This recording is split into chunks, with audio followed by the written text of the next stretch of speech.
Hacia 1963, el MRL, el partido que encabezaba López Michelsen, que había sido inicialmente una fracción del tradicional Partido Liberal, había enrumbado hacia la izquierda y se formaron dos grupos antagónicos.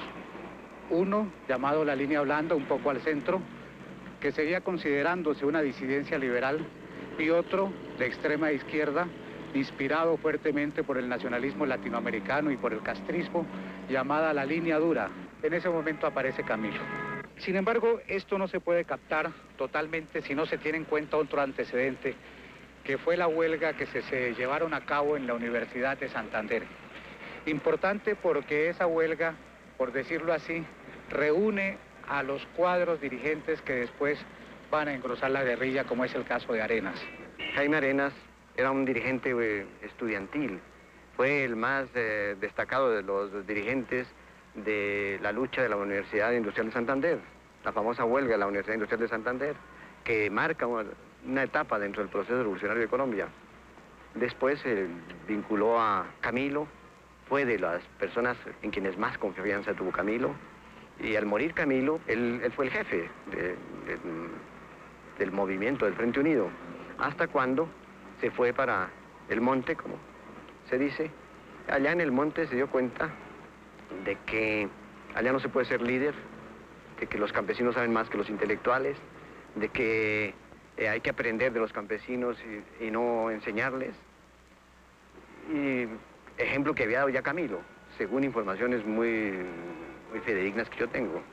Entonces, él se sintió frustrado. Yo creo que él tuvo un gran problema moral y psíquico frente a la guerrilla, y que determinó su deserción. Es decir, es un revolucionario fracasado. Yo no creo que la juventud, con la actitud mía y con las declaraciones que yo he dado sobre el desarrollo de la lucha armada, como está actualmente en Colombia, se pueda sentir defraudada. Por el contrario, me parece que con la experiencia mía, divulgada por la prensa y divulgada por mí mismo, se logre evitar precisamente la frustración de muchos jóvenes que, llenos de idealismo o de romanticismo, pudieran terminar en la guerrilla y tener ahí sí una verdadera frustración, como en el caso de Julio César Cortés o de Bernardo Manrique o de varios otros. Nosotros estábamos empeñados entonces en una campaña electoral presidencial y pretendíamos lograr la unificación de toda la oposición en torno a la candidatura de Alfonso López. En tanto que Camilo pretendía, patrocinando un movimiento abstencionista, que toda la oposición se sumara al abstencionismo. Era algo que él consideraba fundamental, algo que él consideraba esencial, el problema de la participación o no participación en las elecciones. Es decir, él tenía una concepción bastante idealista del proceso político.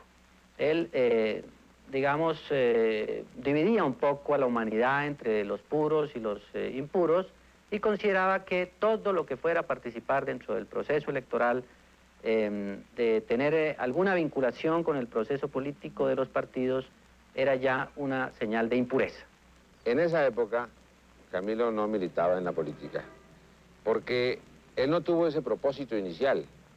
La política se encontró con él, o él con la política, pero eso fue una acontecimiento que buscaban el cambio institucional en el país.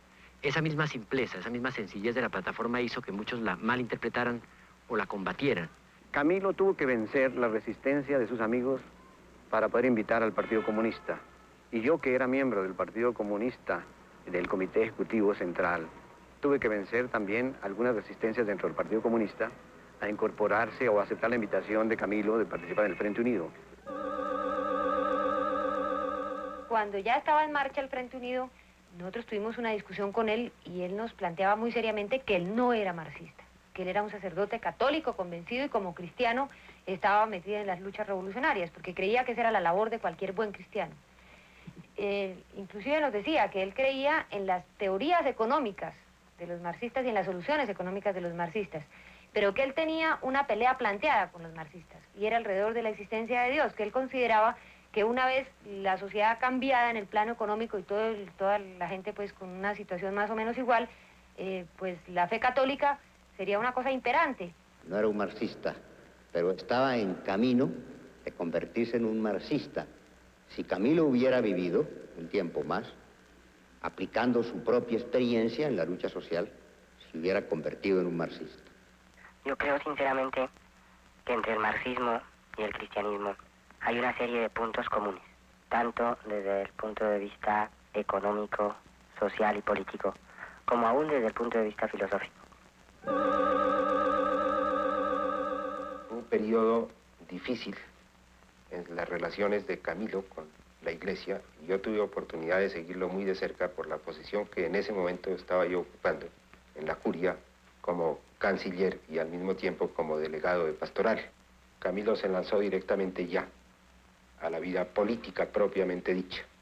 Se presentó el fenómeno, no digamos fenómeno, el lanzamiento de la plataforma sociopolítica en Medellín. Al tener conocimiento de esa plataforma, el cardenal hizo una declaración muy clara y muy precisa, que podría resumirse en 2 puntos. Primero, en reiterar la prohibición de la legislación eclesiástica a los clérigos en su participación directa en cuestiones de orden meramente político. Y en segundo lugar, en manifestar su desacuerdo con algunos puntos de la plataforma, por considerar que no estaban acordes con la doctrina de la Iglesia. Ante esa declaración del cardenal, Camilo resolvió solicitar una audiencia al cardenal. El cardenal, en resumen, me dijo que él no quería discutir con sus sacerdotes, que yo me debía someter. Yo le dije que para mí lo que estaba haciendo era algo que estaba muy ligado a mi conciencia como cristiano y como sacerdote. Yo estaba plenamente autorizado para ofrecerle a Camilo un cargo dentro de la Iglesia, el que él quisiera y donde él considerara que podía efectuar una labor importante desde el punto de vista sacerdotal. De esas conferencias se llegó a una solución propuesta por el mismo Camilo, solicitar a la autoridad eclesiástica la dispensa de su ministerio sacerdotal. Era una posición lógica en Camilo, porque Camilo tenía que escoger ante esas